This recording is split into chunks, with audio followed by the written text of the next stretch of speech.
কিরে কি হয়েছে রাসাদ? আরে ভাই ওই মুরব্বি এনে আইলো, এখানে ওষুধটা রাখলাম, ওষুধটা এখন নাই।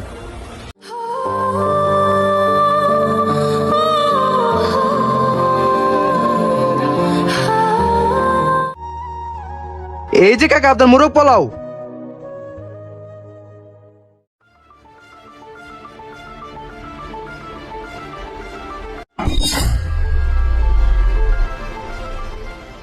এই ভাই এই গরম গরম মোরগ পোলাও দেরি কাছে আহেন ভাই আহেন। কিরে চিকেন করে? এই সরাই এদিকে আয়।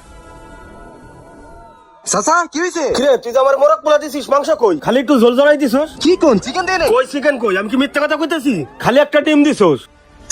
বুঝলাম না, নিজে হাতে চিকেন দিলাম, ঝুলো দিলাম, কিন্তু চিকেনটা গেল কই? কি হয়েছে চাচা? আপনার দোকানে কি বলাবার লাগছেন? খালি আমার পোলাও দিছে, মাংস দেয় নাই। বাটপাড়ি শুরু করছেন না? বাটপাড়ি বা সবাব দেন। কিরে রাস চিকেন দিস নাই কে? আরে মহাজন নিজে হাতে চিকেনের লেগ পিসটা দিছি। বুঝলাম না চিকেনটা জীবিত হয়ে হাইটে গেল না। আচ্ছা ওটা পরে দেখতাছি, আর এক প্লেট চিকেন এনে ওনার দে। আচ্ছা চাচা একটু অপেক্ষা করুন, নিয়ে আইতেছি। হালার পুত্রে নিজে হাতে চিকেনটা দিলাম, চিকেনটা গেল কই? হালা আমারে বলদ বলদ বানাইছে মনে হয়। ধুর। এই চাচা দেখো চিকেনটা উপরে দিছি, এখন খাও। ঠিক আছে। এই সরাই এদিকে আয়। কি হয়েছে চাচা আবার? না ভালো লাগতেছে না, খাবারটা পার্সেল করে দাও, বাসায় নিয়ে খাবা নে। আচ্ছা বসেন, পার্সেল করে দিতেছি। চাচা এই নেন আপনার পার্সেল। আমার বিল কত? 150 টাকা। এই না 100 টাকা। মহাজন এই নেন বিলটা। মহাজন আমি একটা জিনিস বুঝলাম না, আমি চিকেনটা নিজে হাতে তুলে দিছি, কিন্তু চিকেন গেলটা কই? মহাজন একটা কাজ করেন তো, চিজি ক্যামেরা চেক দেন। কি কস তুই নিজের হাতে চিকেনটা দিছস? আরে হো আমি নিজে হাতে চিকেনটা দিছি। তাই? আচ্ছা দাঁড়া দেখতেছি।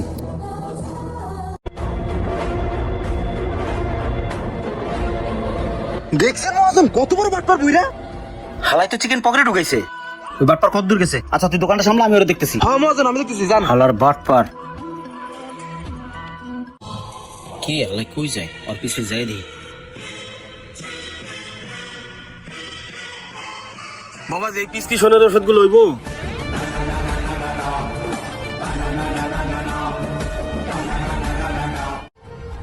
কাকা 2 নম্বর ওষুধটা তো নাই, অন্য কোম্পানি আছে দিমু? না বাবা, তাহলে আমার ওই 1 নম্বর ওষুধটাই দাও। 1 নম্বর ওষুধটা তো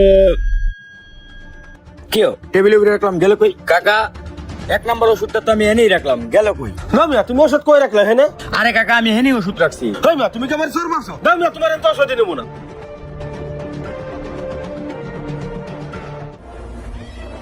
কিরে কি হয়েছে রাসাদ? আরে ভাই ওই মুরব্বি এনে আইলো, এখানে ওষুধটা রাখলাম, ওষুধটা এখন নাই। ওই শালা ওষুধটা পকেট ঢুকাইছে, একটা চোর একটা বাটপার, ওরে ধরার জন্যই আমি আইছি, দেখো কই যায়। আচ্ছা ভাই যান। কি ব্যাপার আলাদা হাসপাতালে ঢুকে?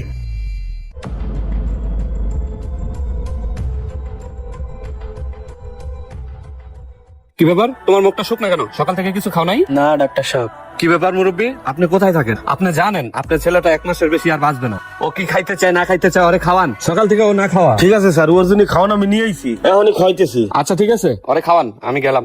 আচ্ছা যান স্যার। বাবা ওড়ো, তোমার জন্য খাওয়ান নিয়ে আইছি বাবা। এই যে বাবা তোমার মোরগ পোলাও। কাকা বাবাজি আপনি এখানে? ও আপনার কি হয়? ও আমার ছেলে। ওর কি হয়েছে? বাবাজি ওর ক্যান্সার হয়েছে, ডাক্তারে বলছে ওর 1 মাসের বেশি বাঁচবে না। আচ্ছা আপনার একটা কথা জিজ্ঞেস করি, আপনি আমার দোকানে বাটপারি করে চিকেনটা পকেটে করে নিয়ে আসলেন, আবার ওষুধের দোকানে বাটপারি করে ওষুধগুলো নিয়ে আসলেন, কারণটা কি? বাবা আমার ভিড়ে বাড়ি যা ছিল সব বিক্রি করে ওর চিকিৎসা করে আমি নিঃস্ব হয়ে গেছি। আমারও বাবা 2টা কিডনি নষ্ট, আমি কোনো কাম কাজ করতে পারি না। এদিকে আবার ডাক্তারে কইছে ওরে ভালো মন্দ খাওয়াইতে। আমার পোলাটা চিকেন খুব পছন্দ করে, ও চিকেন ছাড়া কিছু খায় না। এই জন্য একটা চিকেন চুরি করে পকেটে করে নিয়েছি, এইটা ওরে রাত্রে খাওয়াবো। আর এখন যেটা পার্সেল নিয়েছি, এখন 2 বাপ বেটা মিলে এইটা খাবো। আর ডাক্তারের দোকানে বাটপারি করছি কে বাবা, আমার কাছে ওষুধ কেনার মতন একটা টাকা ছিল না। আমার ছেলের জন্য বাধ্য হয়ে আমি এই কাজটা করছি বাবা, আমারে মাফ করে দেন বাবা। আমার ছেলেটার 1 মাসের বেশি বাঁচবে না, আমার জন্য একটু দোয়া করেন বাবা। কাকা নিজের সামলান, আমারও মাফ করে দেন, আমি আপনার বাটপার ভাবছি। আসলে মানুষ বিপদে পড়ে অনেক সময় কিছু করে, আমি বুঝতে পারি নাই। থাক কাকা কান্দেন না, আপনার ছেলেকে আল্লাহ তাআলা যতদিন বাঁচিয়ে রাখে আপনি আমার দোকান থেকে খাবার আনবেন, ওর ওষুধপত্র যা লাগে সব আমি দেবো। কাকা ঠিক আছে বাবা। ভালো থেকো ছোট ভাই। কাকা যাই তাহলে। আচ্ছা বাবা। আসসালামু আলাইকুম।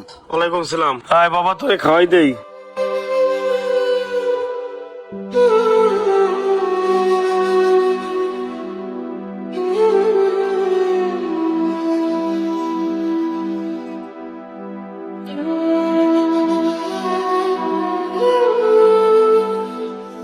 Mm-hmm.